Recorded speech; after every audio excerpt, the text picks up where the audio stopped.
Well, welcome to PAGI, the Plastics Awareness Global Initiative. Allow me to introduce myself. I am Igor Kornichuk, a board member representing the newly founded family philanthropic organization, Wilsdorf-Mettler Future Foundation. This is our foundation's first big exposure, and we hope that with PAGI, this collaboration and synergy continues wherever the road takes us. These next 4 days here hosted at Scripps Institution of Oceanography, which starting just a few hours ago, are a series of workshop roundtables and global experts assembled here to address this very concerning issue of plastic choking the planet. And it includes 2 public plenary and presentation sessions. This is the first. Tomorrow night, the public events continue with further presentations from a number of field-active NGOs and scientists. Same place, same time. Here then, I want to introduce to you Dr. Stuart Sandin, a most well-known ecologist and marine biologist, recognized worldwide in his field with a doctorate from Princeton, working here at Scripps as research and teaching professor for nearly 15 years, much beloved by his students and peers, a published scientist and compelling lecturer and innovator who is specifically, pixel by pixel, putting the ocean floor on the map for mankind with his 100 Island Challenge, and who has just recently was appointed as director of the Center for Marine Biodiversity Conservation. Our 2 paths crossed, literally, in the open waters of the Pacific. I'm so proud and pleased to introduce to you the lead director of PAGI, Dr. Stuart Sandin.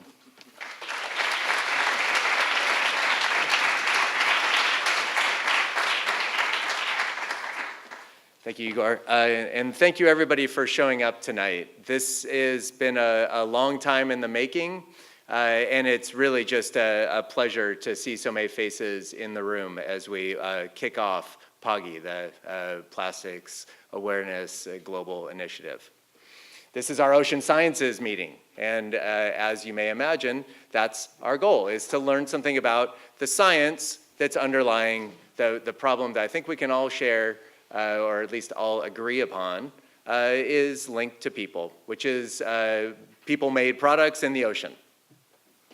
Well, let me first give you a brief introduction to Scripps Institution of Oceanography's Center for Marine Biodiversity and Conservation.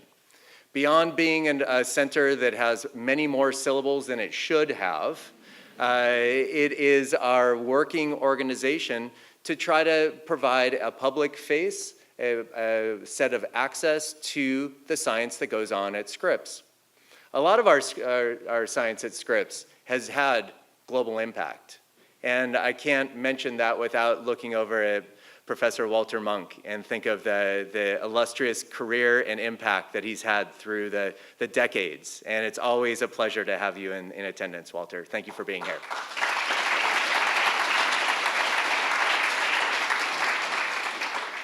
CMBC follows from a vision that's been built by Professor Munk and his colleagues, this idea that science isn't just for us to be doing today, but science is for all of us, and to have access to that science is to have real impact. Our currency is to generate science and to publish peer-reviewed papers. That's where the ivory tower idea comes from. Put it all in the canons of the library and store it in dusty books or now digital archives for time immemorium. And I can tell you that that time immemorium is one of the most valuable resources we have on the planet. Science getting collected, conducted, and archived. But a lot of issues on this planet today require that we not only archive the science, but we use it. And use it today. And in many cases, use it yesterday. The thought is, we have issues that we know that we care about. We as a society can agree that we would like to live in a different reality, and those solutions take good science. Scripps is a platform, a location, an institution built to gain that knowledge and then to transmit that knowledge. Our center, we're really proud to have this opportunity to host PAGI Ocean Sciences, this workshop and initiative that you'll hear more about today. But this isn't the end of CMBC's activities. CMBC is really trying to take the interest of our community, our scientific peers, and our colleagues across the globe, and to make sure that the science is translated and available. This is one of those forms of translation that we're hoping is something that becomes a regular rather than a rarity here in the Scripps Forum. I also want to, so on this topic today, we're really excited to treat the issue of marine plastics. Well, excited is probably the wrong word. To at least have a forum to discuss it. I think that I've been probably personally most impressed by the idea of marine plastics and the societal response that's been coming up around it. How many people would have thought a year ago that we'd be hearing about global, or at least regional, national, and global campaigns to ban single-use straws, et cetera? We have the University of California committing to a zero waste stream by the year 2020 right now. The dining services here on the UC San Diego campus have already banned all straws, call it a good step. And they're making plans to take all of our catering and to move it to reusable rather than disposable. You'll see tonight in the reception that follows, we're helping to push that. Yes, currently it costs a little bit more, but if we all do the right thing, we're gonna flip things over, and that's the way that we want the world to be. I want to celebrate the University of California for making these moves that really are trying to think about tomorrow and not just respond to small economic hurdles. We can solve these in a way that's economically viable as well. Okay, I again want to thank you, but I want to move the program over to where it belongs. It's probably my personal treat with this workshop has been the opportunity to work with one of our newest faculty here at Scripps Institution of Oceanography, Dr. Nella Choi. Dr. Choi is coming to us from the Monterey Bay Aquarium Research Institute, where she's been working on food web processes in the open ocean, thinking about flow, flux, movement of energy, nutrients across different organisms in the ocean. And lo and behold, what did she notice? That food wasn't just food anymore. It was things that we were feeding it, and that what we were feeding it were man-made plastics. She's going to be serving as the moderator today for this workshop. She's also going to be serving as one of the leads for one of the 3 focal groups in the days ahead. With this, I want to introduce Dr. Nella Choi, and thank you for taking the time to organize this entire campaign for us tonight.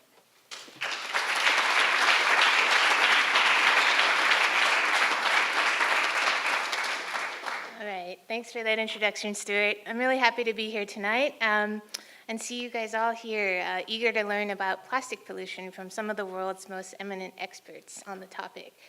As you've all heard, over the next few days, there's about 30 of us scientists from around the world who've come together to synthesize the state of the problem centered on 3 different topics. So our 3 plenaries tonight are going to be centered around those 3 topics, and I'll introduce you to the topics and the speakers one at a time. So I wanted to point out that everyone who is working on the workshops is here tonight, and we all have these name tags on. So they're going to stick around after our formal program is done, and I encourage you to interact with them, meet them, ask them what they do, ask them questions. This is your chance to interact with the scientists firsthand. So the 3 problems that we'll be reviewing, digesting, and synthesizing are really exercise in trying to understand where we are with the state of the science and where do we need to go to make meaningful change. So we bring you 3 different plenary speakers who will introduce you to the science framing these 3 different topics. And then when we're finished, we're going to hold off on questions, and we're going to bring up 3 additional scientists, form a panel up here in the front, and that's when we'll open up to questions from the audience. So the first topic is one that's very close to us all. It highlights the scope and the scale of plastics in the ocean alongside animals that live in the ocean. And that's in Earth's largest habitat, the open ocean. So we want to know, what is the overlap of plastic pollution with animals that live in the ocean? And how might human societies who rely on the ocean for sustenance and commerce be ultimately impacted? So I'm really pleased to introduce you to our first plenary speaker, Dr. Bryce Simmons. Dr. Simmons is a professor here at Scripps. He's also the director of the California Cooperative Oceanic Fisheries Investigations, or CalCOFI. Professor Simmons is a quantitative fisheries scientist and a statistical ecologist. His impressive body of work has shaped the conservation of fishery populations worldwide. He'll be introducing you to the framework of assessing life in the dynamic ocean. So please welcome Dr. Simmons.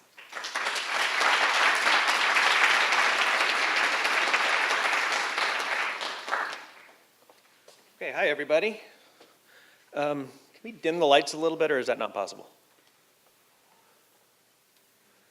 No response. That's cool. So I just came from another meeting, and at that meeting, for their snack, we had individually wrapped in plastic brownie bites.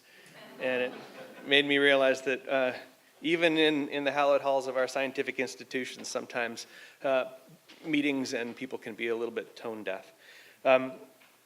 As Anela pointed out, I am a fisheries scientist, and I don't have a lot of expertise, or at least I didn't up until a couple of days ago, expertise in the world of plastics, but actually that was really great. It was really great for me because I got to take a deep dive into the current literature on the subject and start to formulate a talk that really describes the scope and scale of the problem of plastics in the ocean. And what I think is really neat is that while I am not necessarily an expert in this topic, we have a bunch of experts in the room and are participating in this workshop. So I'm excited about that. I'm excited to interact with these folks, many of whom I'm going to be citing throughout the course of this talk. And also they get to correct me when I say things that are incorrect. So with that in mind, we'll start by talking about, in terms of scope and scale, production of plastics. So it really wasn't until the early 1950s that plastics became a commercial product. And within short order, the ramp up in terms of production of plastics was really on an exponential trajectory. And so this is a graph that goes through the late 2000s to the 2010s, really right at the point at which the economic downturn happened. And so except for basically a monotonic increase in production, you see that really little tick at the very end, and that was during the Great Recession that happened recently. And if we actually carry that out into more recent times, that upward swing continues its inexorable trajectory. So in recent times, we're at about 300 million tons of plastic production per year globally. A lot of that has to do with packaging. Roughly 40% of all the plastics that we produce is packaging, whether or not that's individually wrapped brownie bites or it's water bottles that we're drinking and getting served at our meetings here. So lots and lots of plastic. Of that, roughly 300 million tons per year, 4 to 12 million tons of that enters our ocean every year. So 1.5 to 4.5% of global production somehow or other ends its way up into the ocean. And that number or amount of plastic that's ending up in the ocean is expected to double in the next decade. So there's no slowdown in plastic production, and there's no slowdown in terms of that plastic entering the ocean, in terms of an increasing trajectory. What's really interesting, though, is we don't know where 99% of that plastic goes once it goes into the ocean. We have some indication of where plastics is, and we're going to be talking a lot throughout this workshop, and I'll be talking a lot today about large plastic and microplastics and maybe even nanoplastics. But the fact of the matter is, a lot of the plastic that hits the ocean, we don't know where it ends up yet, and so that's a big part of ongoing research, is to try and figure out what the fate is of plastic that enters the ocean.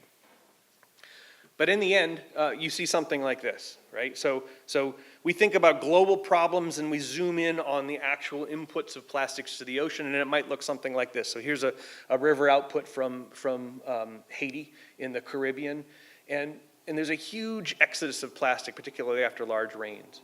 And so what happens to this plastic once it ultimately hits the ocean? What is the fate of that plastic? And what can we say about that input of plastic into the ocean? And we have a general sense of this, which is that at some point the plastics come out into the river or the nearshore coastal environment, and they get broken up both by solar irradiation as well as mechanical mixing in the nearshore waters. Some of that plastic, especially the heavier plastics like PVC, immediately sinks and goes to the bottom, but the remainder floats and continues to break up as it moves out into the open ocean. There's interactions with animals along the way at times in terms of both eating the plastics and also creating habitats for the animals as well. At some point, that plastic that's still floating is in the gyre and continues to break up. Some portion of that might sink.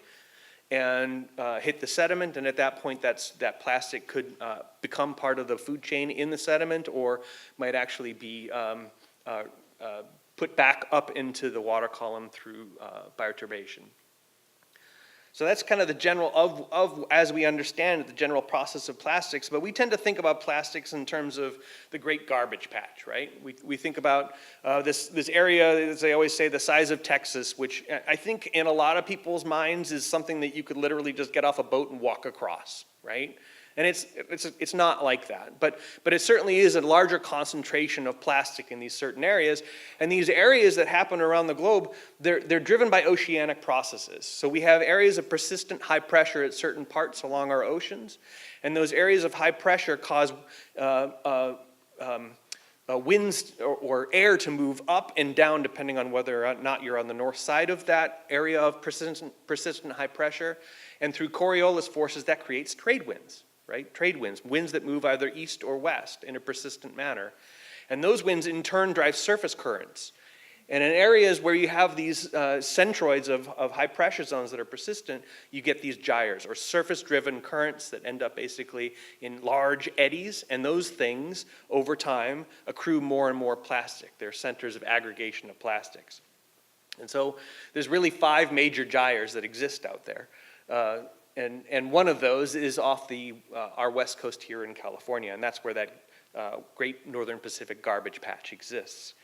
And so these are the 5 gyres, and each one of those is associated with larger concentrations of plastics in the ocean, and we can actually model this, right? So we can take what we know about the oceanography and wind-driven surface currents, and we can place particles in a virtual world, and we can simulate them forward for 10 years and see where they end up, and predictably, we would say, based on modeling exercises, that the vast majority of the plastic particles we simulate end up in these gyres, or in these large eddies, including right here, and of course that's our giant Pacific garbage patch that you can't walk across, but it's still, there's a lot of plastic there, right? Okay, and in fact, if we overlay recent oceanic expeditions to go out and actually sample with nets, either bongo nets or manta toes, the same types of nets we might use to collect zooplankton and ichthyoplankton, we can use those same nets to sample plastics, and it turns out that, yes, in these major areas of aggregation of coastal or surface wind-driven conditions, you get also larger concentrations of plastics. All right. In our neck of the woods, we have CalCoffee, which is the California Cooperative Oceanic Fisheries Investigations, and it is a coastal observing ship-based program that's been happening since 1947. And CalCoffee is unique in that both its scope is larger than any ocean observing program that's continuous for 70 years, but it also is a physical sample-based program. So they actually take out with ships nets, and they go and collect zooplankton, ichthyoplankton, along with other environmental data, physical data like pH and oxygen, carbonate system. And this is great because it tells us something about the distribution and abundance of nearshore animals, and it's not really nearshore. They're going out 500 kilometers or more in these stations. But the other thing, too, is because we have preserved samples of what these nets collected way back to 1947, we have the makings of a sample of microplastics for the last 70 years across our entire West Coast and in more contemporary contexts across most of California. Okay, and so some preliminary analysis have been done using that data, and it turns out that if you look at samples from 1984, 1994, and 2007, the two things are apparent, I think, that are interesting. The majority of our CalCoffee stations, or those locations using the ship where we stop and sample, have plastics. What's really interesting, though, is if you go back 30 years into the 1980s, they still had plastics, and there is no significant difference in the amount of stations that had plastics compared to those 3 different regions of time. So plastics, even though we really only started having major production of plastics in the 50s, already by 84, you had microplastics in most of the samples. And this is the scratching the surface, right? What's really interesting to me, and we haven't done it yet, is to go back and look at the spatial distribution and abundance of samples in the CalCoffee data across the entire time set. And if we do that, we actually have arguably the single largest, most comprehensive sampling of plastics anywhere in the entire world, right here. All we've got to do is do the hard work of processing the samples. Okay, and this is just to point out that that's when Cal Coffee started, right? So we literally encompass the entire time that plastics were created. So it's a unique data set.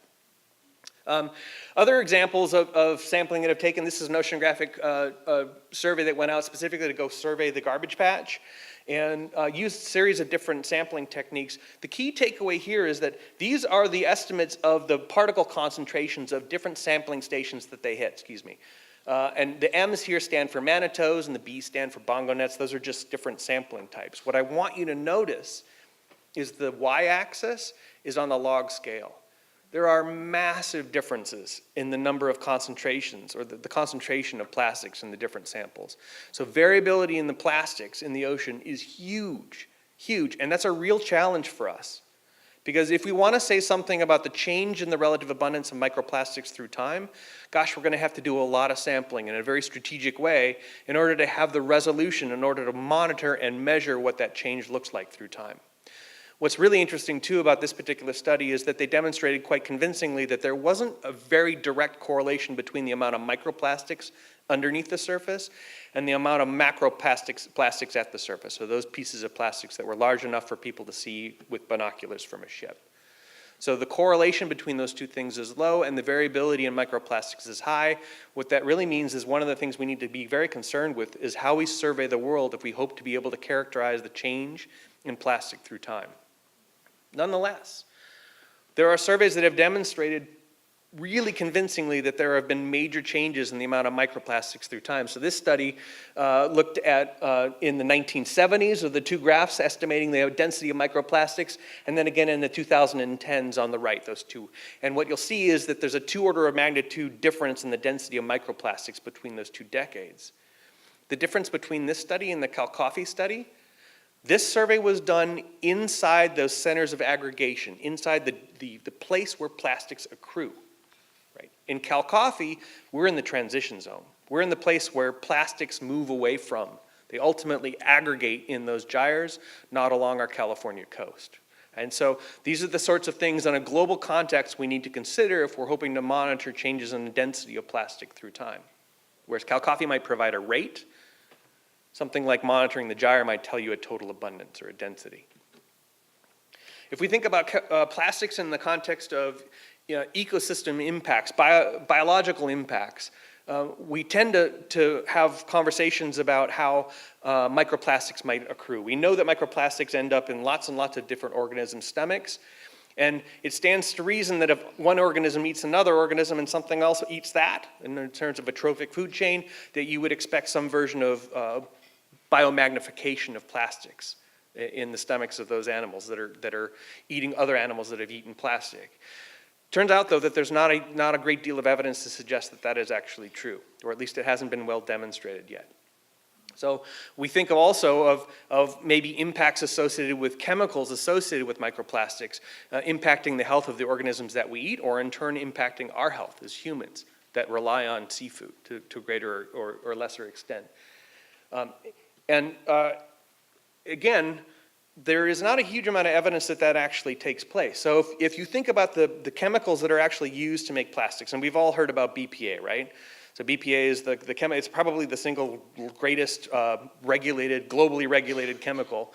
It's a synthetic estrogen, also is nonylphenol, NP. Both those chemicals that are commonly used in plastics production are synthetic estrogens. They're known to at high concentrations, cause birth defects, and they have lots of nasty things happening when you have a lot of them in your system. So the question is whether or not when we eat plastics that have those things, or when something eats plastic that has those things, do those nasty chemicals transfer into the bloodstream, into the biological system? And so people have tried this in several different instances where they've actually gone ahead and fed plastic to things and measured the concentrations of these things in the biological system, whether or not they're feeding lobsters or fish. And guess what? There's really not a lot of evidence to suggest that that transfer happens in any real sense. Very, very small. Very small. The other thing that might be happening is that POPs, or persistent organic pollutants. These plastic pieces, when they're floating around, especially as they get smaller, they become essentially little sponges where they pick up organic pollutants that are in the environment existing. So you get plastic pollutants, or these little plastic pellets, and they serve as aggregating devices for things like PCBs. And of course, PCBs are not good, right? Lots of reasons why we don't want to consume PCBs.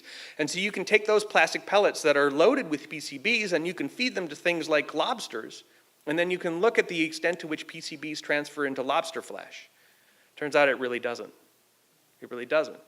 So there is a lot of concern about the chemical impacts of plastics. And I'm not saying it doesn't exist. I'm saying we haven't found it yet, or at least not clearly. And again, other people that are a lot more intelligent than I can correct me on this, but my dive into the literature over the last couple days seems to suggest to me that there's not a lot of evidence that the chemical impacts associated with ingestion of plastic are huge. And the other thing that, of course, I'll point out is there's very little evidence or research that's been done to look at the exposure of microplastics in the marine environment relative to other parts of our world, whether or not we're dealing with makeup or hairspray or any of the other things that have plastics associated with it. And in fact, there's a huge line of medical research right now looking at nanoplastics as vehicles for delivery of drugs. Actually giving you as a medicine nanoplastics that are loaded with drugs, because we know predictably how they move from the gut system into the bloodstream and then accrue in certain organisms, certain parts of your body. So there's the other side of the medical world that's actually looking at the possibility of using nanoplastics as vessels or vehicles for delivering drugs to us. All right, so what we do know is that microplastics have lots of other really bad things. They result in lots of bad things, at least what we consider to be bad things. One of those is of course, stowaways. So they essentially create forms of habitat that allow organisms from big to small in order to attach and raft and get themselves to places where they don't currently exist. So we've talked about these gyres, and here's a paper that looked at the impact of bringing invasive species from debris that came from the tsunami that hit Japan. And we talked about gyres as accruing those pieces of plastic and floating flotsam, but of course they don't all go into those gyres, and some of those things break off those gyres from time to time, and they end up over here on the west coast. And so we see large rafted pieces of plastic, or docks, for instance, that showed up on Oregon coast and brought up a diversity of different demersal species, sessile species, but also even fishes. They found knife jaws, which is a kind of fish that you don't find on this coast, but you'll find it over in the Asian Pacific. So as we get more and more of these things in the environment floating around, it provides more and more habitat that allows transport of things to different ecosystems and habitats that they weren't naturally existing within. And of course, probably the most visual impacts from the plastics that we see is through ingestion and entanglement. So there's been tons of work done on ingestion, and of course, you've probably all seen these pictures, right? Which are just disturbing to say the least. Many different seabirds are impacted by ingestion of plastic.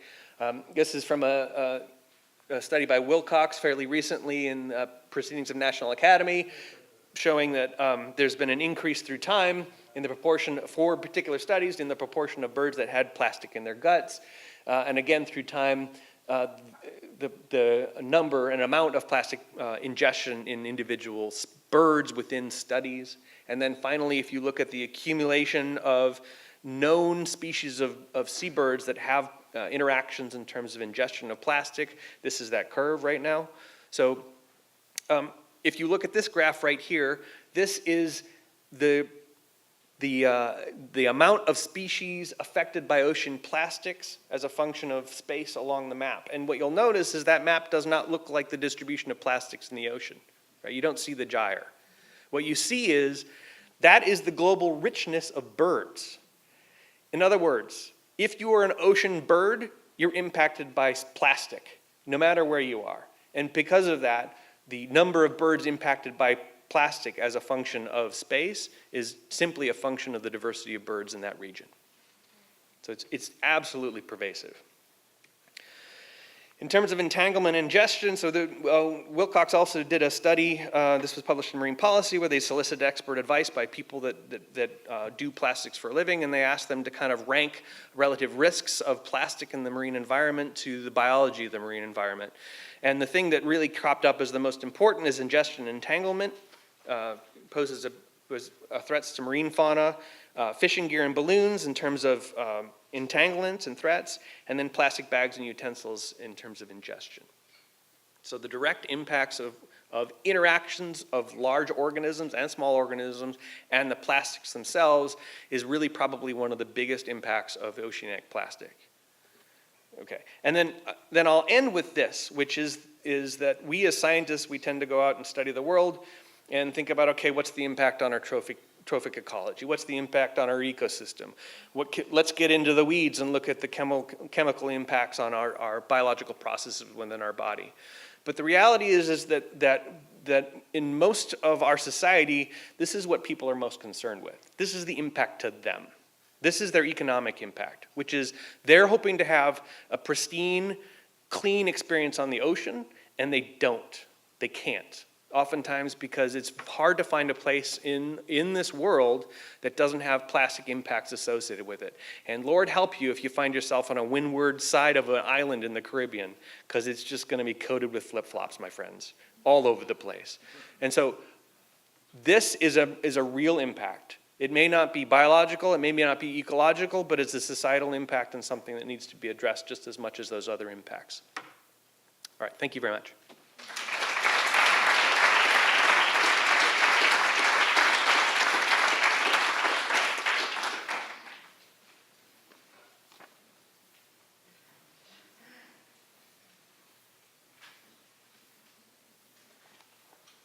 All right, thank you very much, Bryce. The second topic we'll be addressing this week centers on the long, complex life cycle of plastic in the ocean. Ultimately, as you heard from Bryce, plastic is produced on land in vast industrial quantities. What happens when it enters the ocean? How does it get there? How much has been transported? Not only must we consider the diversity of land-based sources, but also the transport pathways that move plastic around within the ocean. So to orient us to the complexity of the problem, I'm very pleased to introduce Dr. Jenna Jambek as our second plenary speaker. Dr. Jambek is a professor in the College of Engineering at the University of Georgia. She's also a National Geographic explorer, and her work on plastic waste inputs into the ocean has been widely recognized and translated into policy discussions. So let's please welcome Professor Jambek.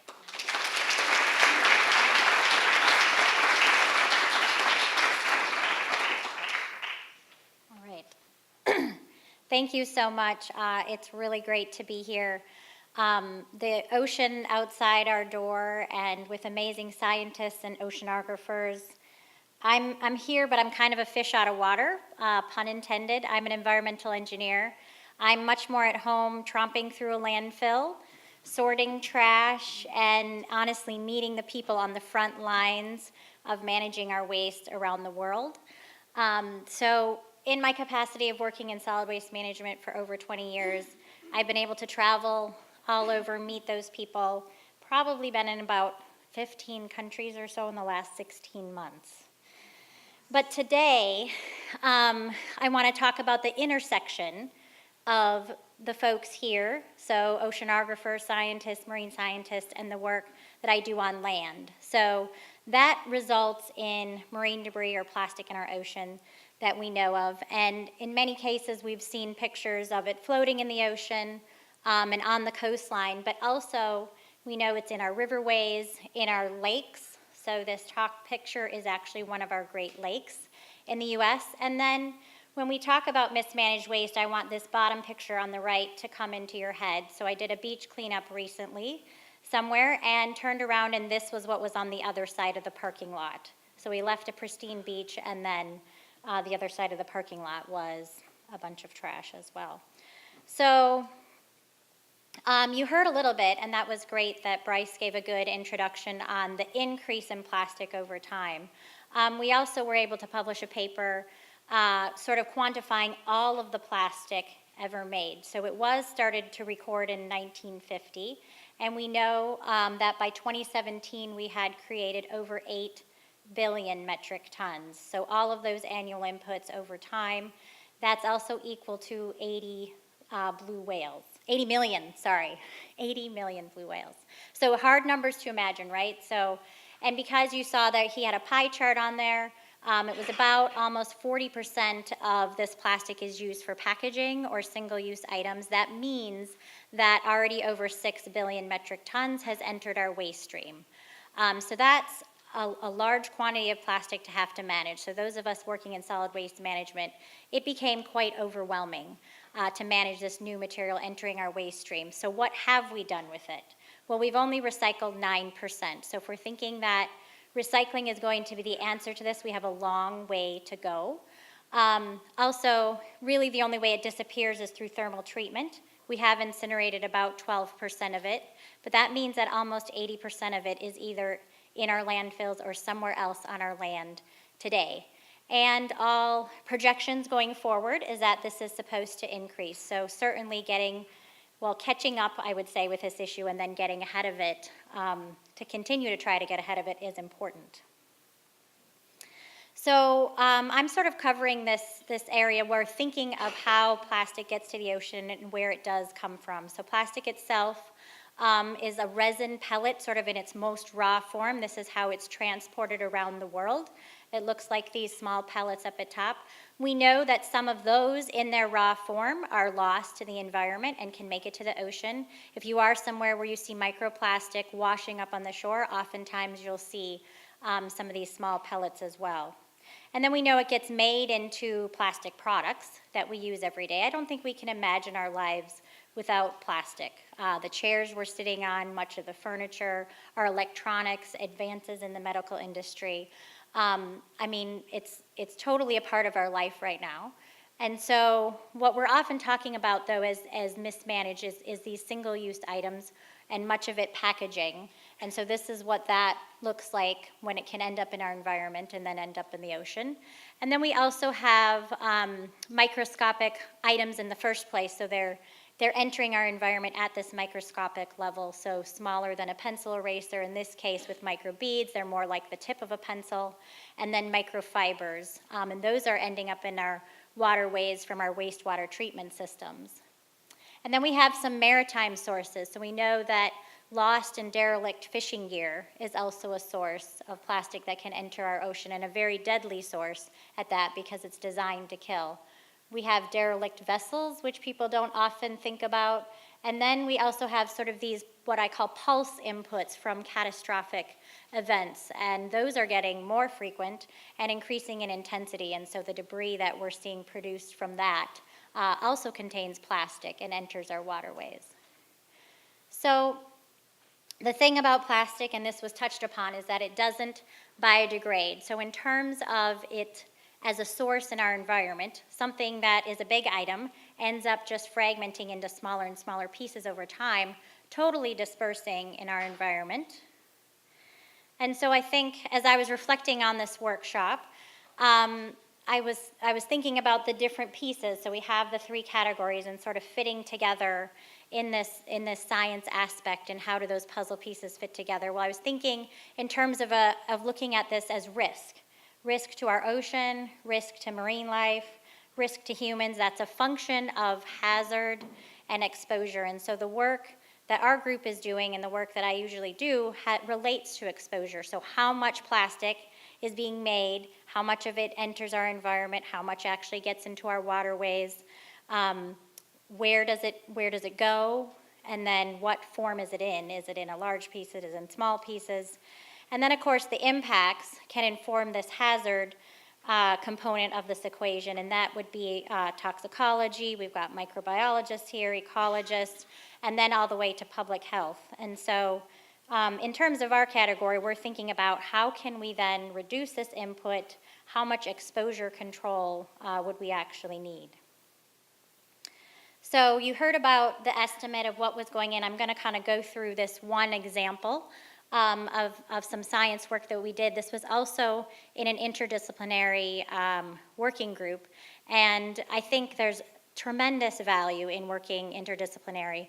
So I'm glad that I'm here, and I'm glad that I'm different from other folks, and we have this great, rich richness of diversity among our disciplines. So coming up with that number, you heard the 5 to 13 million metric tons of plastic entering the ocean. This was just one source.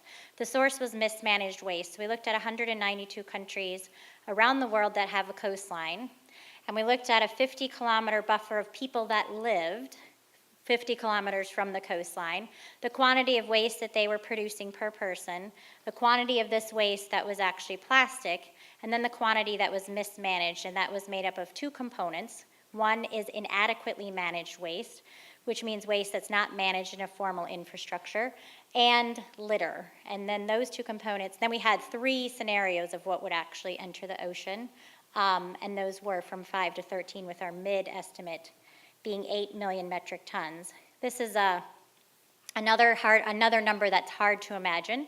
So it's equal to about a dump truck of plastic entering the ocean every minute of every year. And as you heard, that was set without any interventions to double by in the next 10 years. So I'm actually going to jump to how this science has been able to sort of inform solutions. So thinking about how we reduce this, and I want to be making the case for developing science, doing the work we're doing here, to then think about how we can influence policy and work towards solutions to global issues like this and others. So if you can imagine, sort of on the way right of your screen, the plastic entering the ocean, if we want that to be a zero input, basically opens up sort of opportunities for interventions and a variety of interventions at all these different points along this value chain of plastic.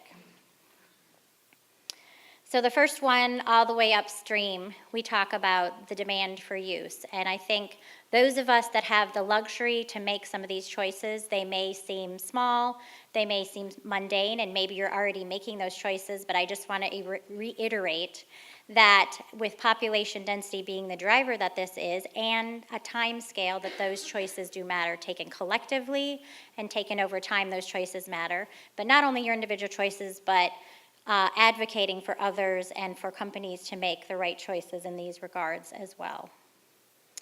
And then I want to think about, this is the one where I think we can get really creative, thinking about how can we decouple waste generation from economic growth.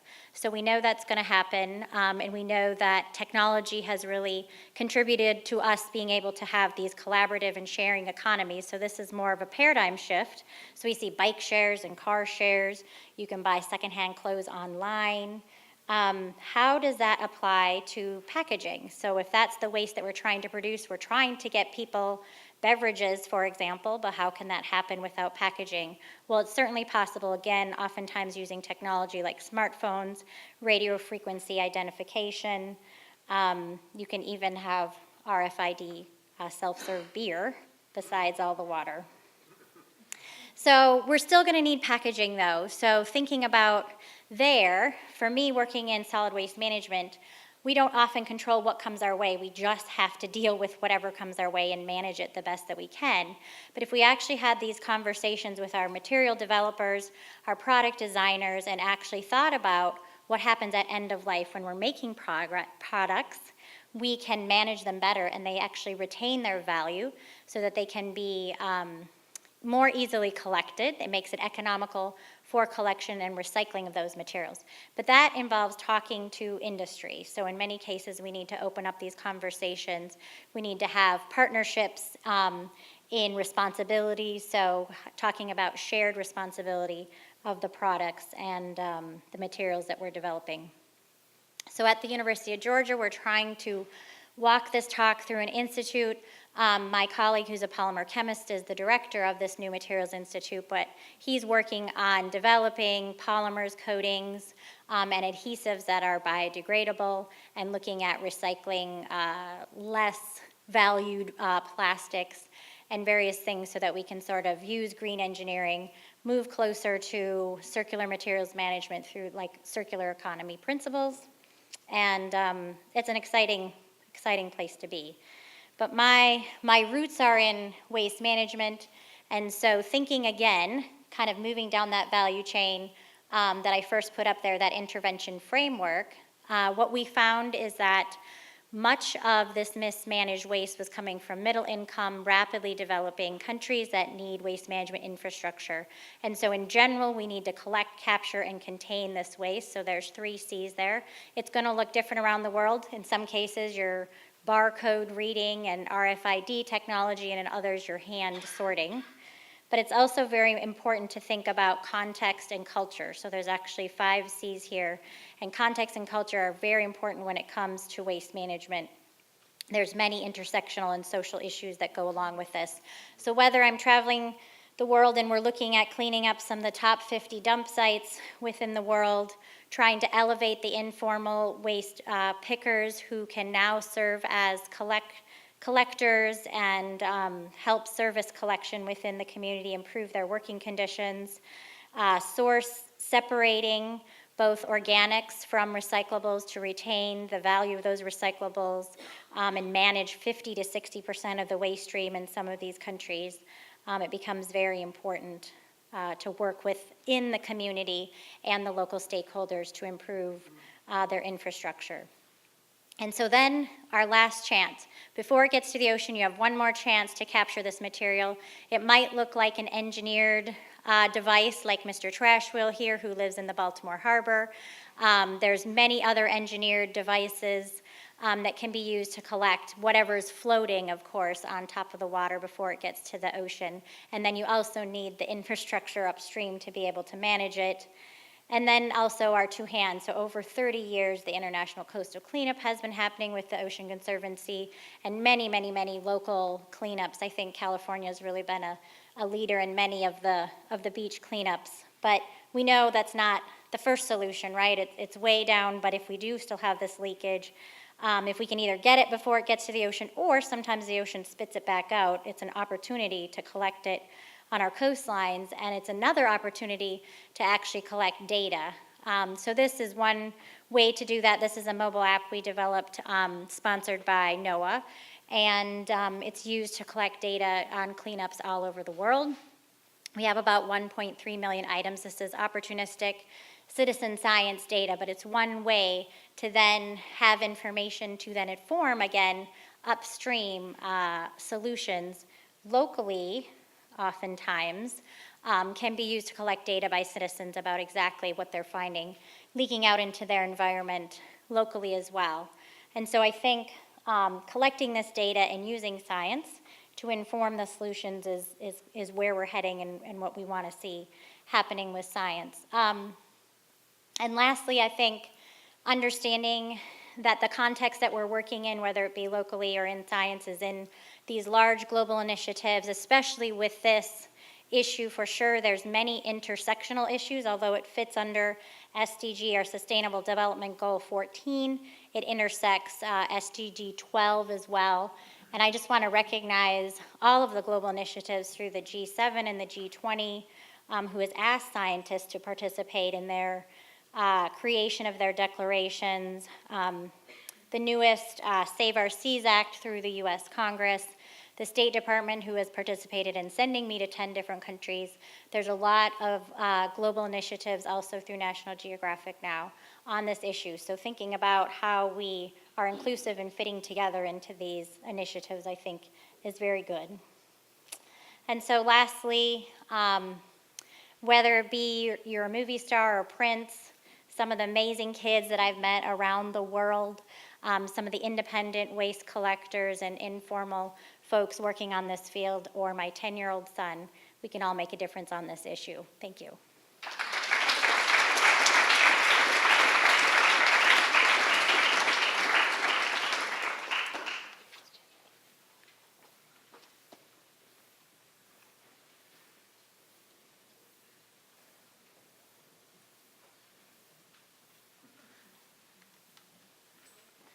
All right, thank you very much, Professor Jambeck.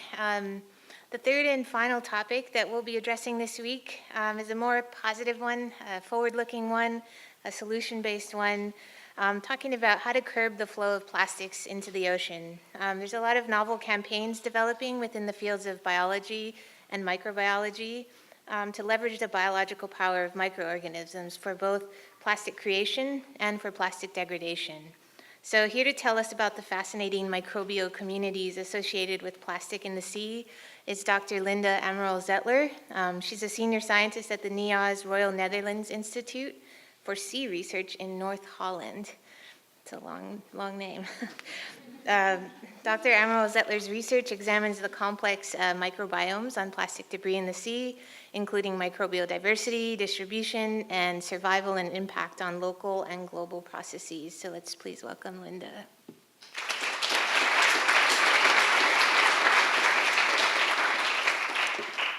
Thank you, and thanks to the organizers, Apaji, for inviting me here to speak to you today. I took the liberty of modifying my title and added the Hitchhiker's Guide bit to the plastosphere. This term, the plastosphere, is one that we originally coined to describe this life that lives on plastic in the ocean, but it's really taken on a completely new dimension, particularly in Wikipedia, that gets edited by various individuals of unknown extraction. And when you do that, some interesting things happen. And the latest definition that I've seen is that it's a term used to refer to ecosystems that have evolved to live in human-made plastic environments. Now, we've already been told that our plastic environment is here to stay, and it's increasing. The first reports of plastic in the ocean were in the early 70s, and as Jenna has informed, and Bryce as well, this increase is going to result in a very large amount of plastic ultimately entering our oceans. And one need not only go very far to see, particularly in the news media outlets, that it's really reached a planetary crisis, one which is deserving of UN consideration. And the images that you typically see when this kind of news comes on board are these sort of macroplastic images, right? But in addition to macroplastic, like plankton itself, microplastics comes in a variety of sizes, and plastic particles in the ocean comes in a variety of sizes, all the way down to the nanoparticles up to huge expandable polystyrene. And so because a lot of this plastic floats, we are able to sort of account for it and count for it. But as you've heard already, there's a bit of plastic that we can't account for. And this has led to this phenomenon of the mystery of the missing plastic out there. And there's even a dramatized version of this that you can go to on YouTube, and that was produced by a French-German documentary company, which I actually think is not a bad treatment of the topic. But really, there are sinks out there that we haven't accounted for, places like the seafloor. So we need to really sort of think about what's happening. And when some of this work was first getting published and getting out there in the literature, there was this obvious question of, well, okay, what about microbes? Is it possible that microbes are helping to solve the problem? And I started becoming involved in this work around 2010 or so, which was a time when there was a marine debris conference that I attended. And we spoke a little bit about some of our work referring to this little micro world that we were seeing on some of these microplastics. And it was translated by the media as to marine microbes digest plastic. The smallest hitchhikers may help us find the disappearing plastic. And despite all good intentions, this really wasn't the message we were trying to convey. And I think it's human nature to really look for solutions maybe before they're quite ripe. We ended up, as science goes, catching up with the media in some cases. 2 years later, publishing our paper that first described this plastosphere. And we were very careful to describe it as a community of microbes that live on this thin layer of life on the ocean that appeared to be degrading the plastic. And what that meant, I think I'll mention in a few slides, is not necessarily a good thing, but again, that's something that we're working on and still trying to sort out. But the original concept behind this plastosphere was that, like the biosphere, which is a thin layer of life that blankets our planet, the plastosphere was the same, but on these tiny pieces of microplastic, which incidentally are defined by the typical size of these pre-production pellets that Jenna showed in her slide. And the reason we likened it to a world is because there are organisms like phototrophs that use light to produce their own energy, predators, symbionts, and even organisms like what we call these pit formers that seem to be actually, eating or at least interacting with the surface of the plastic to help degrade it. Now, the problem of looking at the plastosphere and studying it is quite complex. And the reason for that is because I like to say that every piece of microplastic in the ocean has a different history. And when you're dealing with a tiny piece of plastic, time is a critical element. Not all microplastic ends up in the ocean at the same time, but there's all kinds of basically physical types of forces, chemical forces, and also on top of that, all the biology involved. And when we first started looking at some of these communities, we found that they were incredibly diverse. Each of those different colors represents different bacteria that we find on the surface of microplastic, and they're all very different.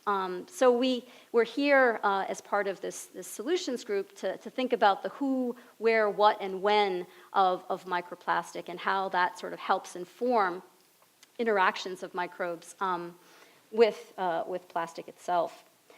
Now, I want to turn to this topic of degradation versus biodegradation, and I think it's an important topic because it's one where we as human beings on this planet are really trying to look towards microbes for a possible solution. And there are examples of microbes that can, in fact, biodegrade plastics in a certain type of environment, mostly industrial composting environment. And the kinds of plastics that can biodegrade in those particular environments are particularly ones that are produced by microbes themselves, so-called biodegradable and compostable plastics. So when we started seeing these images under the scanning electron microscope of microbes that seem to be embedding themselves in the plastic, we do actually think that this is a form of degradation. But when we think about degradation, it may not necessarily be a good thing. And that's because plastic of different sizes can enter the food web at many different levels. And when it does, it can be ingested and bioaccumulate up to higher trophic levels, such as top predators like sharks, or also the tuna that ends up in our plate. And it is true that right now we don't know whether there are impacts to our health, but I dare say that there also perhaps has not been enough research to really understand what those interactions look like. Now, in addition to degradation, there's also fragmentation that occurs in the marine environment. And, but again, the marine environment is not a monolithic sort of bathtub of water. There are different kinds of marine environments, ones that have a lot of UV light subjected to them, and also oxygen and temperature varies in different compartments of the ocean. So something that will degrade that's going to happen at different rates in different parts of the ocean. And I want to emphasize that we tend to think of macroplastic as occupying the largest volume of plastic in the ocean, but when it comes to actual numbers of plastic or concentration of plastic, it's really the micro scale that is accounting for most of what's out there. So when people ask me, do microbes biodegrade plastic in the ocean, it's a really difficult question because we are terrestrial organisms. We tend to think of things in terms of terrestrial systems.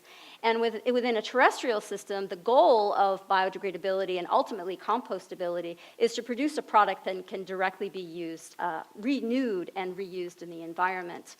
The marine environment is more complicated because while there are parallels, there are also really big differences. And when we talk about biodegradation, although it may seem like a semantic thing, it is really important to realize that the ultimate fate of a biodegradable scenario is one that produces CO2 or CO2 and methane that can be directly used by organisms, not something in between.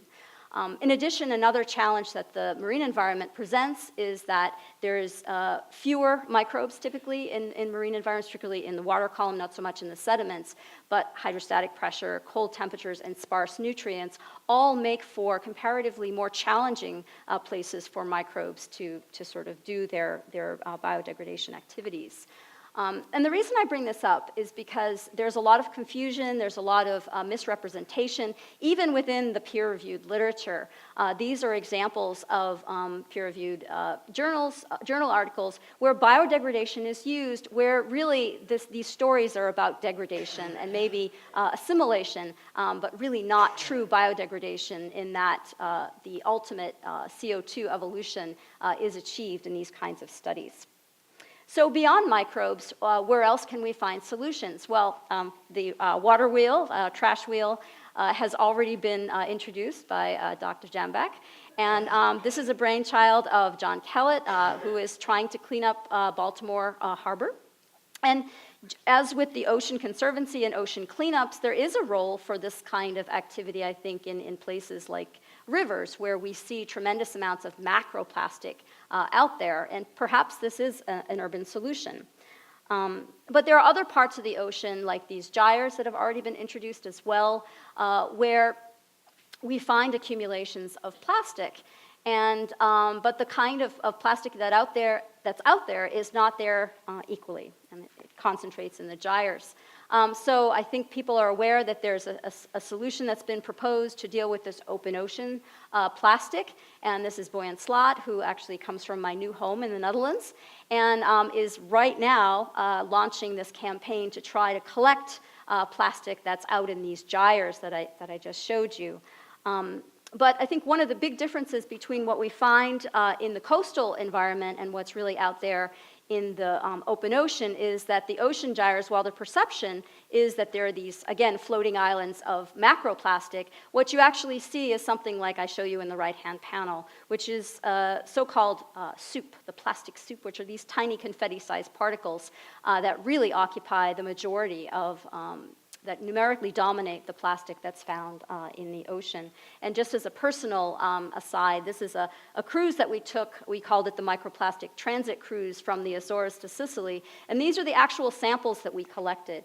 And this just emphasizes the fact that you have some locations, like the Straits of Messina, for example, that really funnel microplastic. But there are other parts of this transect where we collected no plastic or very little plastic. And so plastic is very patchy in the ocean. So we need for our solutions to match the problems that we're trying to address. So another, I think, message is that plastic-eating microbes probably won't solve our ocean debris problem. And I'm actually a firm believer of that, despite my capacity to have faith in the microbes that I work with. I really think that the solution, on the other hand, begins with us. And you happen to be mostly microbe, because you could argue it's your microbes that are really forcing you in some subliminal way to help this problem.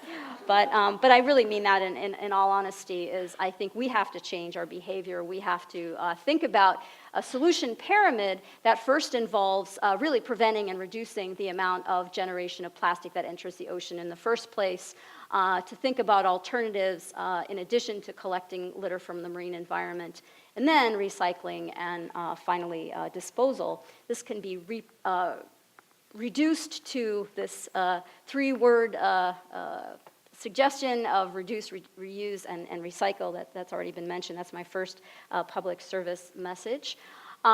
There is also bioplastics out there that may provide a solution as well. But I mentioned this issue of misunderstanding or misinterpretation of what biodegradable versus non-biodegradable is.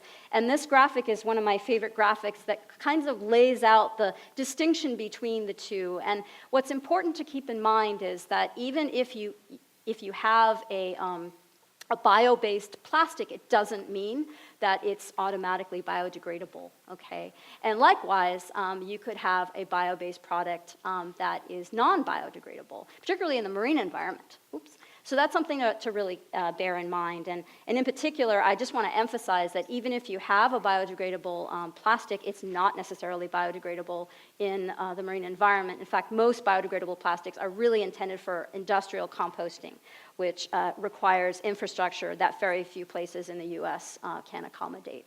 My second public service message is that beware of greenwashing. A lot of companies want to be green, and while they may be saving the large charismatic fauna out there, the plankton are really in jeopardy because these plastic that's out there is, in many cases, photodegrading, and they're getting into these tiny little pieces that ultimately affect the plankton and may, in fact, be affecting higher organisms as well. So there are different ways of fighting plastic pollution, and one that I am actively engaging in is looking at standards that are being developed in the scientific community to deal with biodegradation tests and various other forms of testing products and their direct impacts on the environment. And one of these, the ASTM 6691, is one that's specifically dealing with the marine environment. And in this case, it looks at CO2 evolution. And one of the few reliable marine biodegradable polymers is something called polyhydroxyalkanoate, which is produced by microbes. And so it's one that naturally can biodegrade in the environment, and that's a good thing. So my second public message is, now I live in the Netherlands now, so I make a habit of standing on the shoulders of giants. I'm not a person of high stature, but while we're standing on the shoulders of giants, don't forget to think small. And this is actually, for those of you who've never been to Woods Hole, a real-life statue of Rachel Carson. And one of the things that she said is that man's attitude towards nature is critically important simply because we have now acquired a fateful power to alter and destroy nature. So while we think about what's out there in the ocean, don't forget the little things because they matter.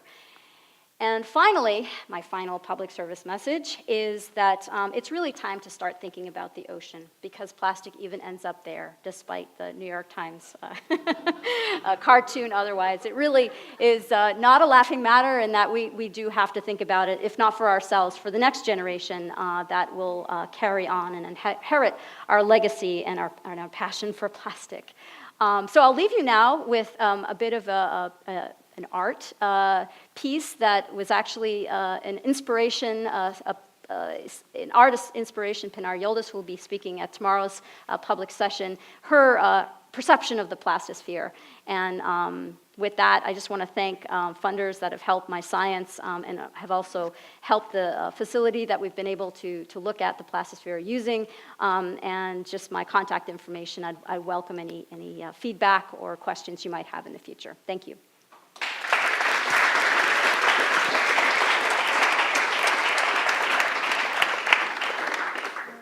Thank you very much, Linda.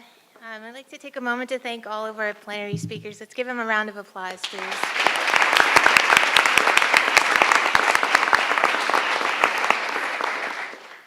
So what we'd like to do now is form our scientific panel up at the front. So let's bring the three plenary speakers up, and then I'm going to introduce three additional scientists who are going to join the panel.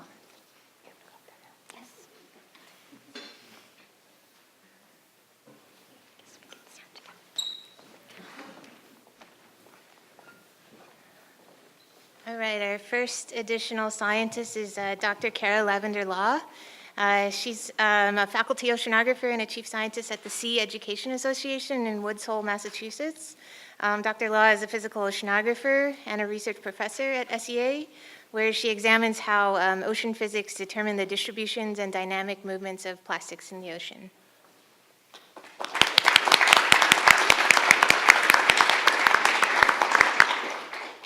Dr. Jennifer Brandon received her PhD in biological oceanography from Scripps just last year. Her research looked at the spatial and temporal distribution of microplastics in the vast Pacific Ocean. She's currently the Price Postdoctoral Fellow at the Birch Aquarium.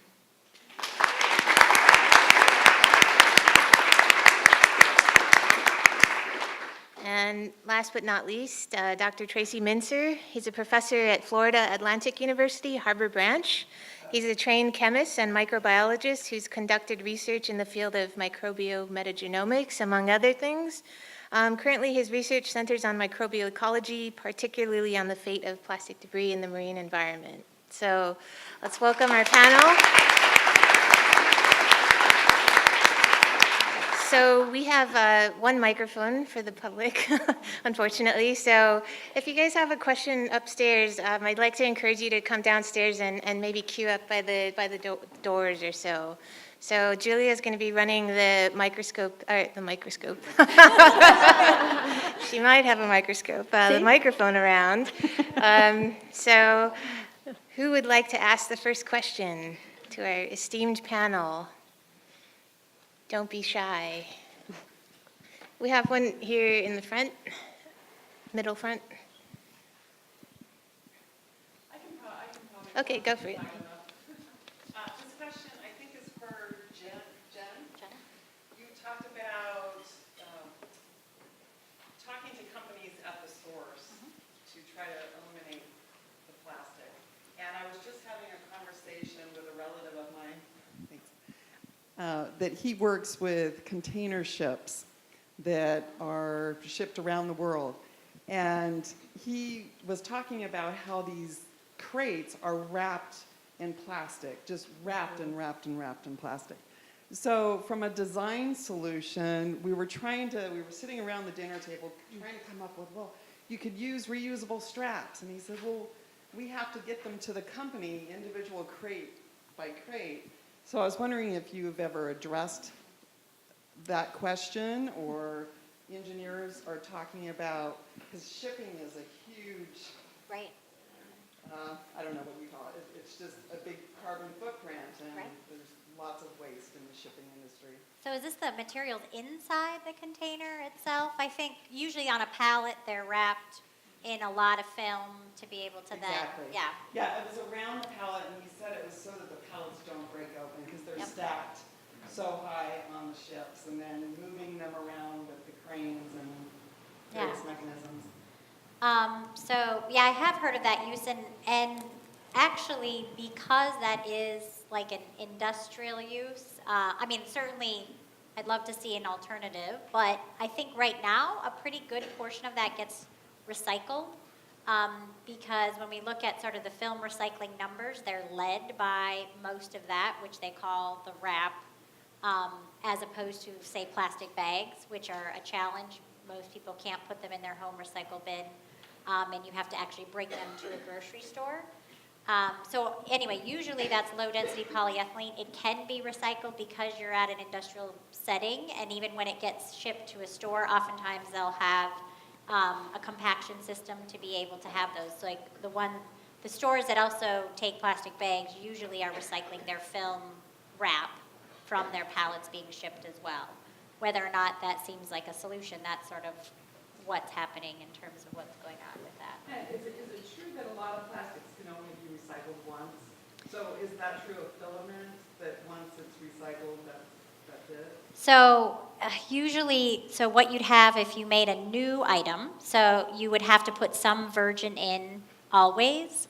So you can't be sort of, even when you say 100% recycled, there's usually a little bit of virgin that's gone in there. And this I know from like a bottle-to-bottle recycle scheme that happens. So, and then depending upon, so I guess no, in that it takes 17 times in that scheme, which is in Norway, for a bottle to be 100% new virgin. So it's like 1/17 virgin gets added. So in a way, no, but yes, in that you have to have some virgin that's added every time. Yeah. Other questions out in the audience? Just a couple in the back. Hi, I wondered if each of you, or a couple of you, could talk about the role of microfibers and maybe highlight some research that's still needed, or even possible solutions that you think are possible right now.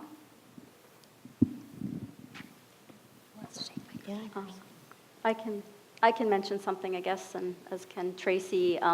So we currently have a project looking at scallop populations in the deep waters off of the North Atlantic. And it turns out that fibers are among the types of plastic that we see in these communities. And so they're challenging to work with because they are a lot more work to separate out from the rest of the organism, for example. But I definitely think that it's an area that's overlooked, partly because it's not as easy to work with as some of the other forms of microplastic that you see in the environment. I also think, though, that it's very important for future sort of impact-like studies that are done to incorporate microfibers into their experimental designs, because right now most of what's being used are spheres.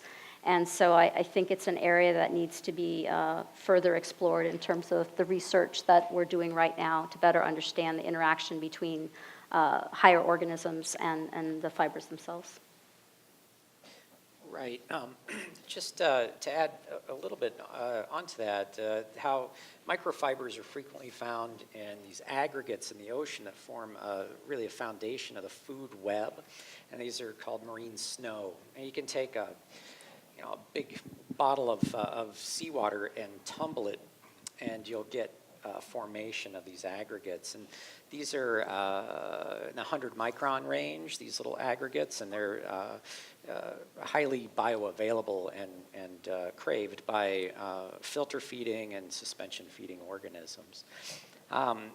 Many of these aggregates contain these fibers in very small pieces of plastic, and thus are really highly uptaken by these organisms.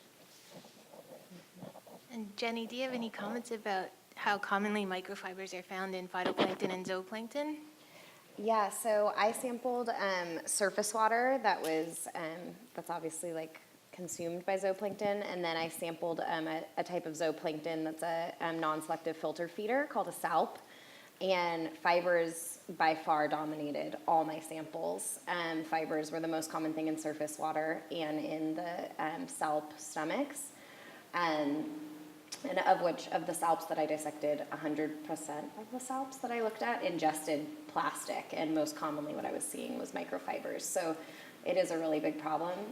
That being said, because we live in such a plastic age, we actually have a relatively big problem of actually scientists contaminating our own samples, because we're wearing plastic and there's plastic in our air, and you have to kind of correct your own samples for that contamination because we live in this plastic world. And so now that we're seeing so much microfiber in our samples, I think we're designing better experiments to correct for that in the future.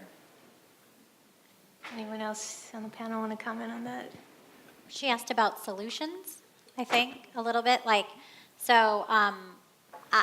We don't know if this is because of the filters on the washing machines, but some of the samples in South Korea, and I know also in Japan, there's actually filters on washing machines, and they found less microfiber there. I don't know if anyone's done an exact experiment for comparison, but sort of looking at some of that research. So anyway, filters on washing machines. Also, there's some things you can put in your washing machine, like the Coraball will reduce microfiber some. There's a guppy bag. I'm not endorsing any of these, but there are products out there. If you care, you can try to keep fibers from at least going out with your wash water and those that are generated in the washing machine itself.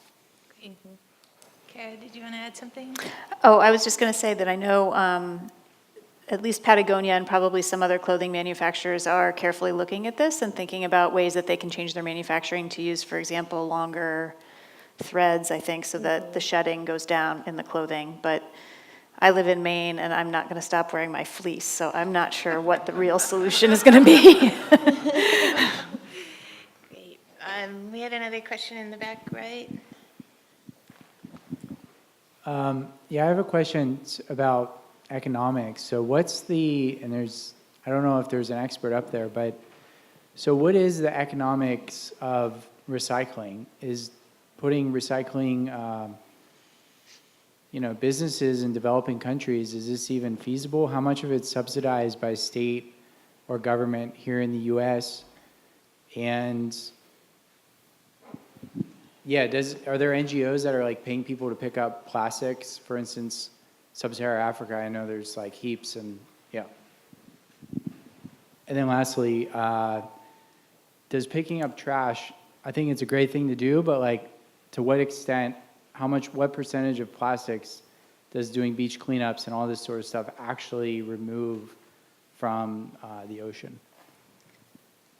Before I turn this over to the panel, I just wanted to remind everyone that tomorrow night's public event will feature a portfolio of different NGOs, and they'll be here to discuss these very topics. So if you're interested in hearing straight from them, please come back tomorrow. Anyone from the panel want to offer some insight? I can talk about the economics of recycling a little bit. So to be honest, they're challenging right now in the United States, and that's for various reasons. We have switched over to single stream, which made it really simple for the citizen to say, all my recyclables go into one bin, and my trash goes into another bin, and then engineers like us have designed these facilities to separate out all those materials, mostly mechanically through screening and various systems, but also some manual sorting as well. But we've created commodities that aren't as clean as they need to be. They don't have as high value as if it's source separated up front, where you would put all your different recyclables in different bins. And that's made some challenges, and added to that challenge is the fact that China used to take much of the recycled material that wasn't so clean to be able to do a secondary sort, which they now are no longer doing. So it's kind of really had a high impact on the global economy of recycling, to be honest. And so it is somewhat challenging, but it's not, and the fact is we need an economy of scale with it, so we actually need more recycling to make it more economical to happen, and more use of recycled materials. So we shouldn't stop recycling, but it does need somewhat, I would say, some interventions, and we need to think about designing our products specifically for recycling. Again, that is down the chain from reducing in the first place in others, but if we have to have some packaging, then try to design it in such a way that it can be recycled. And for the informal collectors, they do make money. Many people make their living by picking through trash. Sometimes they do it entrepreneurial, going to people's homes. In some cases, they're just picking through trash that's dumped on the ground or in a trash can, and it does have a value, and it's traded many people, it goes from an independent or an informal collector to a junk shop to a middle person to then sometimes a processor. And there's a whole economic system based upon that around the world. Great.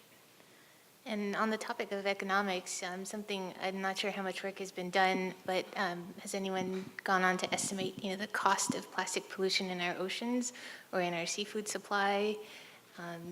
Maybe Bryce can comment on, some of the commercial values of some of our global fisheries. Maybe others on the panel know more than me, but I didn't see any papers that made a comprehensive effort to estimate the economic impact associated with global ocean plastic. I guess in a fisheries context, so one of the last questions the gentleman asked was, does it make a difference to clean up the beach? And I guess the answer to that is it depends. And you have to decide, and this is my fisheries biologist coming out. You have to decide what your derived benefit metric is. Is it just total amount of plastic removed? Or is it the amount of plastic removed that's bioavailable or is likely to have impacts associated with entanglements or ingestion by seabirds? Then the answer might change quite a bit, right? So I think there the question really is ultimately an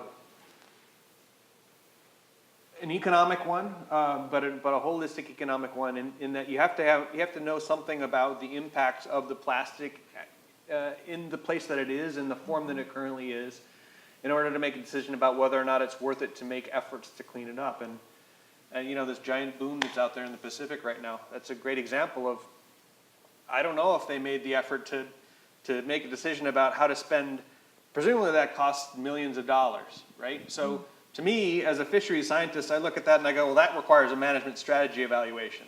Is that the best use of your money? And what was the axes of derived benefit that you're considering? Is it just to get stuff out of the water? Or are you trying to minimize entanglements? And if that's what you're trying to do, then you should go out and do habitat evaluations to try and figure out where the most likely places where entanglement items and whales are going to be, right? And that's, in fishery science, we do bycatch estimations spatially all the time. Anyway, I'm rambling, but the point is that the answer is totally it depends, and you have to decide what's important to you before you can make an assessment as to whether or not it's worth it or not. Great. Carol, you want to add to that? I did want to add to the beach, well, it's kind of a blend now.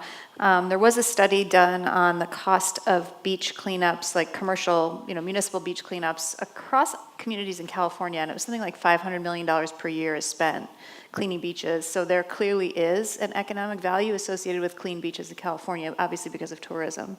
So I think the answer to your question, at least on municipal scales, is yes, and I would also argue that personally, why not? Just pick up the trash. Thank you. Yeah. Additional questions? We in have the two questions front? back here, and then you can go around.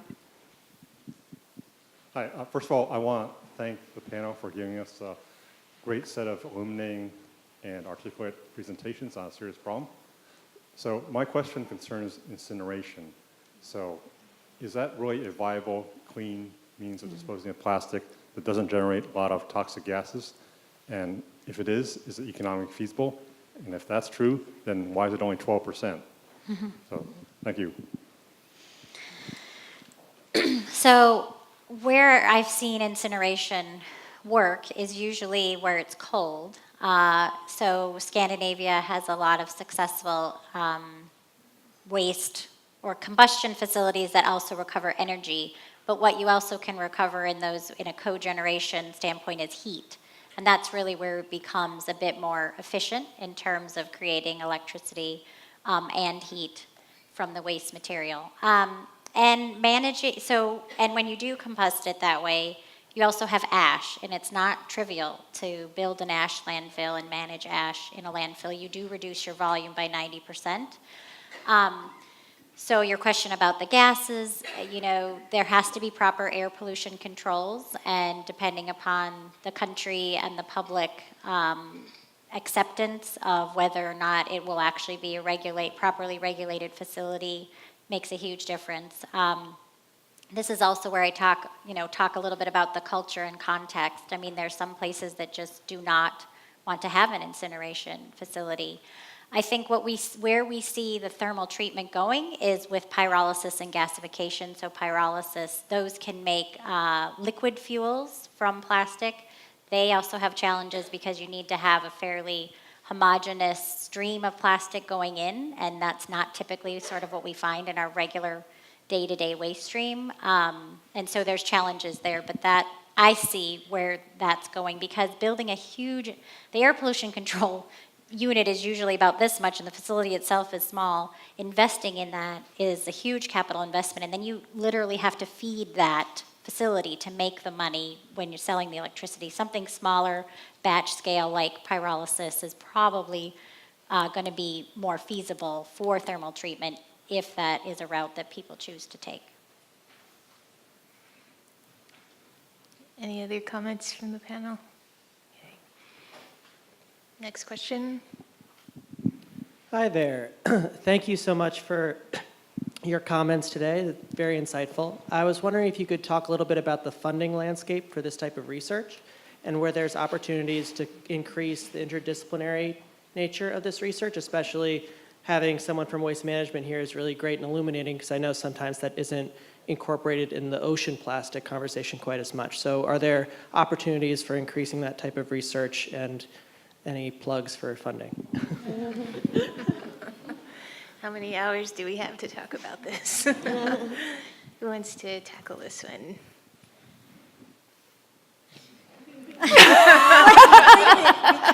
Maybe this is a topic for drinks. I mean, I can take a stab at it. Yeah. So first of all, I would say I think that there's a tremendous amount of research funding available outside of the United States. There are huge projects in Japan and China and the EU to study ocean plastics. In the US, we have the NOAA Marine Debris Program, which is a fabulous program with a really small budget, and they have quite a big set of responsibilities, including prevention and cleanup, as well as research and education. So that's challenging, especially as interest in the topic grows, which is a fabulous thing, and the number of papers published and the number of scientists wanting to do the work is growing, but it makes it extremely competitive to try to get those funds. So I think that we are in sort of a tight spot right now, and that's why it's imperative to have folks from the private foundations who are showing an interest in this work. And I'm not sure about other federal agencies. The Save Our Seas Act is elevating the topic. There was a hearing on ocean plastics last week in one of the US Senate committees. So I have hope that maybe there'll be more research funding, but right now it is sparse. Yeah, I will say as a grad student here at Scripps, which has an amazing development office and relationships with private donors, it was very clear, like I was lucky that there's a lot of private interest and foundation interest in plastics. So it's always nice to work on something that the public knows what it is and cares about it. So it was easier than some of my friends. I would kind of add to that, as an ocean-going scientist, the cost of going out to sea and collecting data that is really transformative and needed is really expensive. Our large-going ocean ships can incur tremendous costs, not to mention the cost of funding the science parties, the instruments that we use. And so I think coordinated efforts with larger sums of money can really transform our understanding of the problem. We had a question here in the front. Hi there. Thank you very much for being here. And my question is, what is your opinion of the ocean cleanup project? Ooh. You guys want to rock, paper, scissors for that one? Yeah, exactly. So I guess I can speak to that, coming from the country of origin. I think that the inspiration behind the idea is really admirable, and I think it really is important for the next generation to be owning the problem.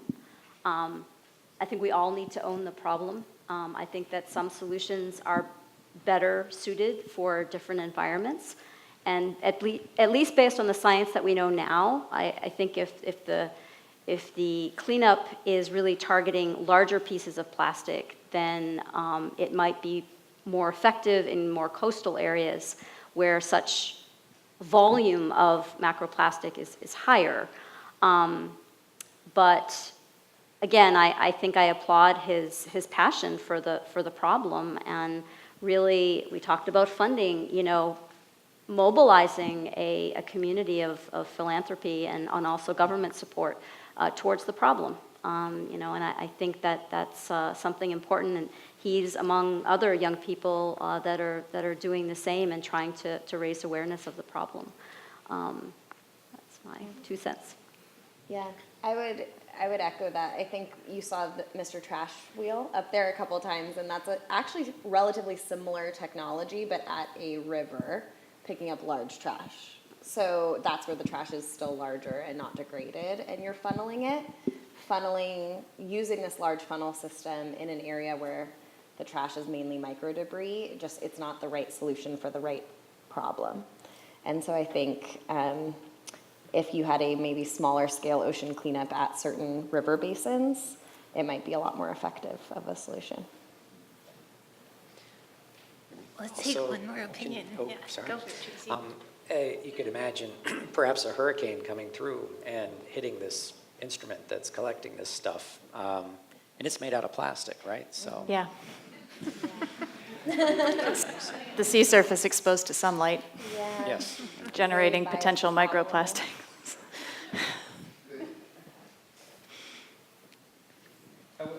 Just to be a little One bit more. upbeat about it.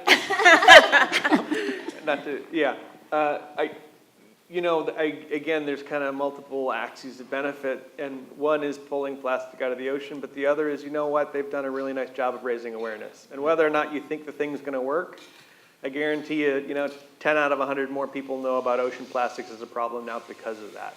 And to me, that's the sort of the non-direct benefit to it that I think actually does something. And so, you know, the old college try, even if it doesn't work, still benefits all of us. Though I would counter that I have actually been at talks or given lectures about plastic, and I've had people say, why are you even still working on this? Hasn't Boyan Slack cleaned it up already? Or isn't this thing gonna clean it up in 10 years? Like, aren't you guys done, you know? And so I think it's great that so many more people do know about it, but if it's not going to work, then maybe the PR is slightly off. It's a good plug for scientists to get out there and communicate their research and improve public understanding. There's a question by this man here in the front. Can we go here first? She's been waiting a little Okay, bit. sure. Yeah, I'd like to know more about the research regarding the transfer of toxins from the marine plastics. I was pleased but surprised to hear that research hasn't shown that it transfers, because I know that's a big concern. But what additional research is going on that front, and what do we need to know to understand how it affects marine organisms and our food supply? Great question. Anybody want to take a stab? Tracy? Sure. Working with colleagues on a project that is, many of these studies use plastics at unrealistically high concentrations. And so using radioactive tracers, you can work at realistic, very low concentrations, a very sensitive method. And radioactively labeling PCBs, for example, and then sorbing them onto plastics and then feeding those to test animals. And so we're currently with this work group with the IAEA, the International Atomic Energy Agency, in Monaco, conducting or planning to conduct some studies on this to be able to get at that question with much more realistic animals and concentrations. So it's on the way, underway. I can also add to that. At least in the Netherlands, there's also there was a recent call that I was part of, along with other colleagues, in more the biomedical field, to look at microplastics in human health. And a big part of that is nanoplastics, and also using more realistic kinds of plastic in these experiments, where looking at human cell lines and how they interact with plastics. So sort of different levels, both uptake, but then also specific interactions with things like POPs. So that kind of science is happening, at least in Europe, that I'm aware of. Kara, did you want to add to that? Yeah, I was just going to say, I think a large proportion of the tremendous upsurge in research is focused on this very question of the impacts of ingestion of microplastics and what transfers into the animals. And what's really important to remember is that obviously there's a huge diversity of animals. There's also a huge diversity of plastics and a huge diversity of chemicals. And so when you construct a lab experiment, you're often controlling so that you can test a single situation, a single outcome. And there have been laboratory studies that do show negative impacts that may be sublethal, but they can affect growth or reproduction. So it's not to say there's no evidence of harm, but what's hard is to say, taking that laboratory study, how can we then infer something about what's happening in nature? And so there's a huge gap there, and I'm not a biologist, so I can't exactly answer the part of the question of how are we ultimately going to get those answers, but we do need to start constructing experiments that are more representative of the exposures that we see in nature.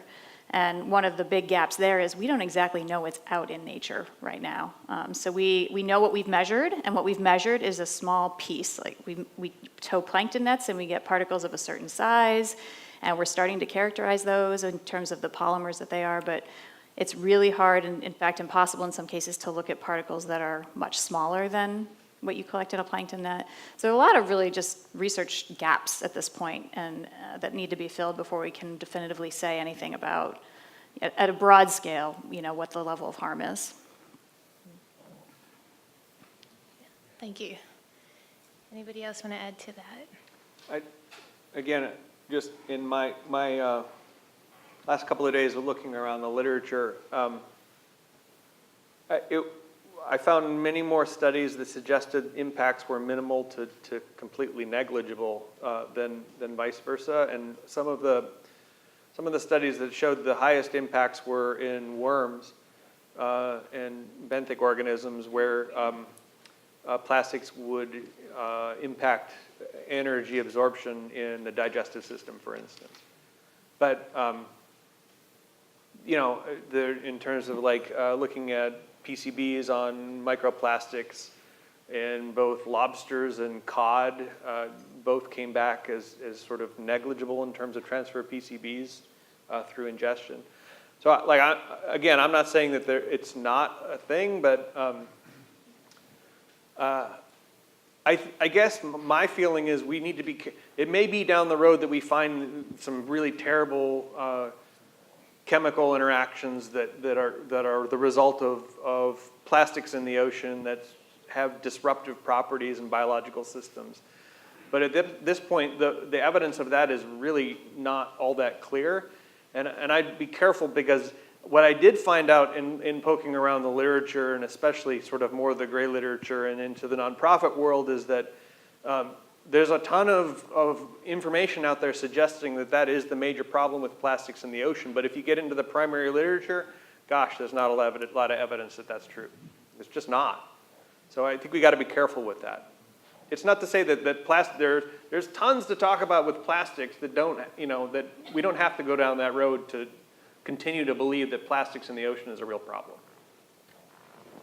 I have a question for the panel to follow that up. How many of you guys, since you've spent large parts of your career studying this topic, how many of you eat seafood? Certain seafood. There you go, the whole panel. Okay, another question from the audience. Well, and can I just follow up on that too? Sure. Sorry, I keep talking. But that's a really important point too, right? Because in order to get the plastics that are moving through digestive systems, you have to be able to eat whole organisms, and when we're eating fish, oftentimes those things have been gutted, and so most of that plastic is removed before we even eat it. Now, it's a different story for mussels and bivalves and those sorts of things. Yeah, I don't eat bivalves, actually. Partially for this reason, partially because they're like the air filters of the ocean. Like, what? You don't eat them. It's their whole job is to eat the toxins. Can I comment in? Sure. I am much more concerned about the plastics I encounter in my everyday life rather than through my seafood. So plastics are everywhere. There was one study that looked at, it was some kind of invertebrate ingestion study, but they also, as a side thing, put a petri dish with sticky tape next to somebody's dinner plate, and just a standard household, and the amount of fibers and particles that fell out of the air during dinner was much higher than what was in their invertebrate, whatever, mussel, oyster, whatever it was. So that's part of the, I also just enjoy seafood. There is, yeah. It is also like a Western perspective that we don't eat the fish stomachs. So there are places where they're eating the whole fish, and so if it's in there, they're consuming it. And there is a paper by Chelsea Rockman where she bought fish at the fish market, and that's what she was dissecting. So these fish are marketed for human consumption and had plastic in the stomach. A question here in front. Hi, thank you very much for coming tonight, and I apologize for the brownie bites. Maybe that was my fault because we bought it at Costco. And how can we do to stop these supermarkets to put everything in plastic? Yeah. It's overwhelming. I really try to eat less to avoid to consume less stuff like this, but it's just overwhelming. You go to Trader Joe's, everything is plastic. Mm-hmm. You buy things at Costco, and they bring the things around plastic, within the plastic, more plastic. It's just too much. You drive on the freeway, you see the plastic flying. You fly in Torrey Pines, you see plastic flying. It's just plastic. So how can we do to, are we going to jump in the street with signs and say, please stop the plastic? What can we do as citizens of this world to help you guys with solutions and stop Costco for doing the brownie bites with plastic. Suggestions from the panel about individual choices we can make in our everyday lives. I can tell an anecdote. I feel your frustration. I do think that we're starting to see cultural shifts, especially with all these straw bans and skip the straw movements. We have a single-use reduction outreach program at SEA in Falmouth on Cape Cod, and as part of that, we were giving away stainless steel reusable straws. So we ordered 200 straws, and they came individually wrapped in plastic in a box filled with plastic. It was appalling. And so my summer intern took a photo of all the plastic, and she unwrapped every straw individually because we certainly weren't going to hand them out wrapped in plastic. And so she took a picture of this package of plastic, and I said, "Can you please weigh that?" And so I emailed the company, and I said, "Listen, we're ordering these straws," and they were back ordered because so many people are ordering stainless steel straws. I said, "Listen, I'm guessing the people ordering these are trying to reduce their plastic footprint. The amount of plastic these came packaged in is equivalent to more than 400 single-use plastic straws. Can we please do something about this?" And at first, "Oh no, it's our supplier." And then a week later, I got an email that said, "We talked to our supplier, they're now using a compostable plastic," and I got a call from the president of the company, who I have yet to return the call. But my point is, say something. I mean, make the point. And we're all consumers. People want to make money. They want to keep selling. And the name of this company, I'm not going to fully reveal, but it has eco in the name. So it was even worse. I felt greenwashed. But I think we just have to say something. We have to choose. There's bulk stores that are popping up, and if we all show up at Whole Foods with our glass jar for the deli counter or whatever, I mean, things will change. I have hope. Can I just say one more thing to that response or the question? And that is that I think the packaging industry is starting to hear the consumer. And as consumers, the best thing we can do is complain and to speak up. And also, I mean, as scientists, to participate in venues where we can interface directly with those decision makers. And also our politicians, you know. We as citizens can make a difference. And I think, you know, look at the straw, look at the microbead. I mean, really, the microbead ban is, I mean, that has to be a historic decision that was taken. And again, it's public perception, public pressure, and it does make a difference at times. And I think those are good examples. And as far as being overwhelmed, take like one thing to tackle, because I'm with you on, if you tried to do all of like your personal choices and then, like just even one thing does matter. So, just pick one thing to tackle and then you can kind of, get the ball rolling. Great. Well, not to complicate things, but also there's new technical plastics that are sandwiched, like 3 different plastics all in one layer to package steaks and things like this. And it's great benefits because the steak lasts much longer on the shelf and it's very light, but it's also not recyclable. And even industry doesn't know how it could possibly be recycled. But they're creating these things because they have these benefits. Absolutely. So we have drinks and refreshments that I believe are not wrapped in plastics waiting for us. So we're going to take 1 or 2 more questions from the audience. There's a couple in the back here. Hi, thank you. My question is around what has been the most effective way to communicate plastics to your friends and relatives, and how many Americans are recycling right now? Do you guys have a better number than I may? Just curious.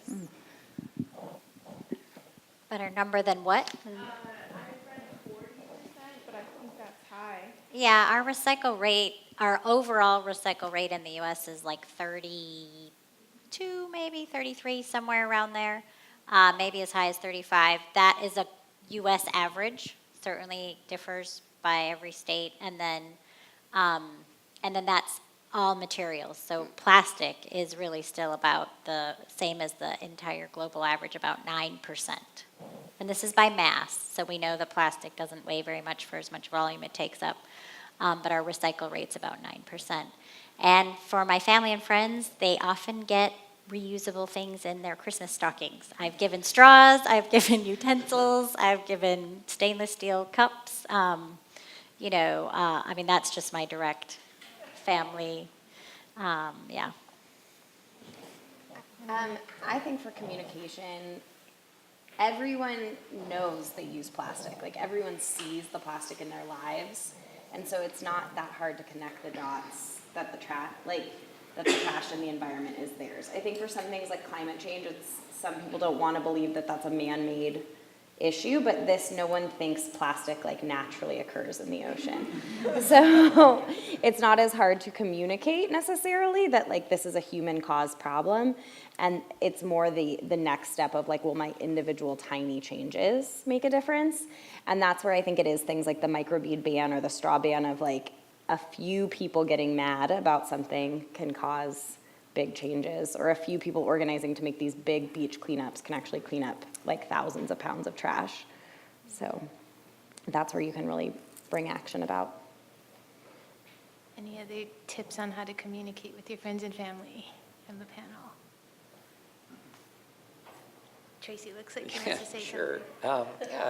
Well, I used to live in Falmouth, Massachusetts, and our tiny town took a big step, I think, in banning plastic bags.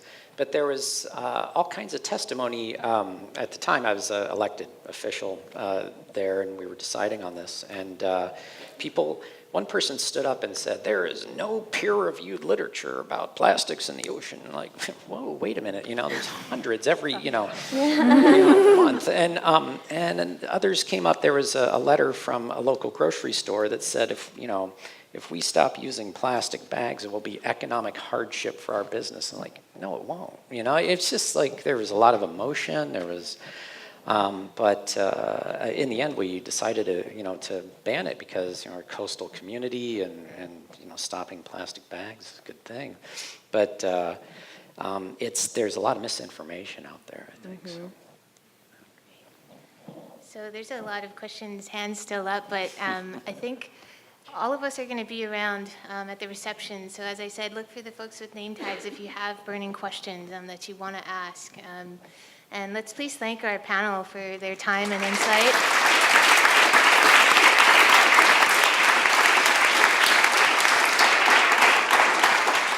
And I'll just call Stuart up to close us out.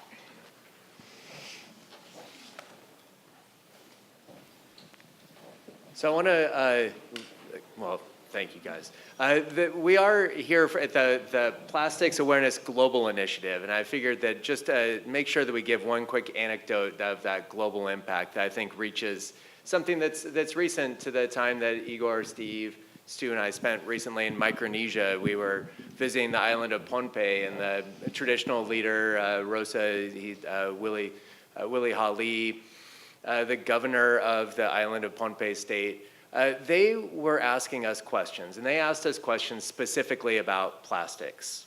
One of the little offshore islands there, Ant Atoll, the beaches getting covered in plastics, and they asked us, what are we supposed to do? How are we supposed to solve this problem? And we mused at it and thought about it, and I think there were a lot of good discussions. But two things really came to point there and came to bear that I think are topical here. The first is there was a big interest from Rosa and from the governor to know where was it coming from? What's the scope and scale of the problem? That's the science. That's the science of what we'll be doing here, is trying to quantify that so we can deliver that message. The second is, what can we do? How can you motivate change? They were looking into ways to put a tax on plastic bottles, et cetera, in-house. And these are actions taken by a nation that does not have much disposable income, looking to make some positive change. And we were really fascinated by this positive, productive view. But that's the economic side. That's the strategy, and that's what we'll be thinking about tomorrow and for the extension of the PAGI initiative. So I do want us to be thinking creatively about the science of what we know and then what we can do tomorrow. I think that we're only going to do this all together. So I do want to take us here to the reception, but before we do that, I want to make sure that we thank the panelists again. Thank you very much. And